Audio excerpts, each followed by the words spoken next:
Hey guys, Tay here and welcome to another Call of Duty Ghosts video for you. This one is furthering some information we've had about the single player and also some details on the multiplayer, what this information means to the multiplayer as well.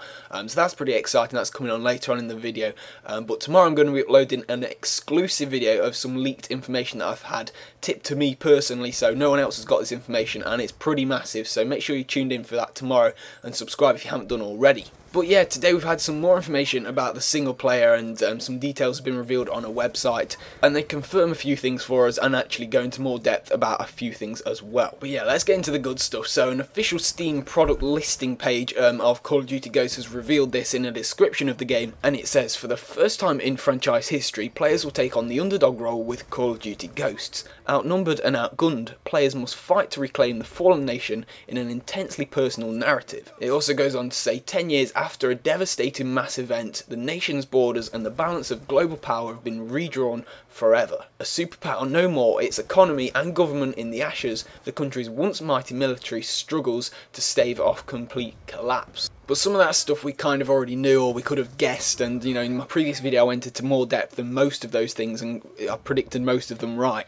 But this next thing that it goes on to say is actually something brand new that we've never seen before. Again, we probably could have guessed it, but it is like reassurance that this is what the game actually entails. So it goes on to say, as what is left of the nation's Special Operations Forces, a mysterious group known only as Ghosts leads the fight back against the newly emerged, technologically superior global power. So we already knew from a leak that there was going to be some kind of plot twist, meaning that your team, the Ghost team, couldn't use the technology available at the time because the game, as I said in my previous video, is set about 5 years, 10 years in the future from now. So as you would expect, there's been some new technology advances, but your team doesn't have the capability to have this stuff because America is in ruins, and the technology available to the opposition, to the massive superpowers, I don't know who this nation are, possibly Russia again. They seem to be favourites in the Call of Duty franchise, but then again it could be someone like China, but the technology they have available to them is definitely much better than the Ghosts have anyway, and it really does just add to that sense of backs against the wall, and as I said in there, they're just fighting for survival basically,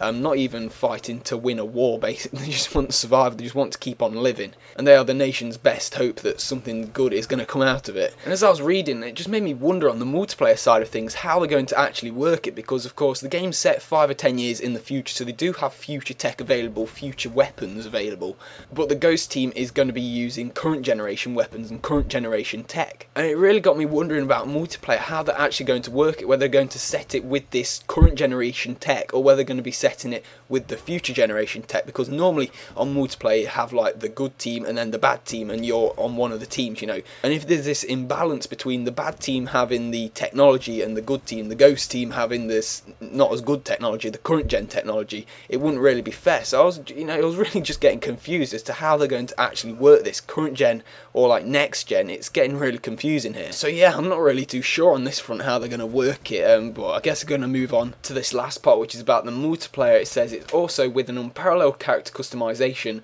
players have total control to tailor make their soldiers. Now we know that they've made loads of developments in the character customization. You can now customize your helmet, your hat, the gear that your person's wearing, the size, weight of your person, loads more things than you've ever been able to do, and much like the Chinese version of Call of Duty called Call of Duty Online, they have loads of customization in that.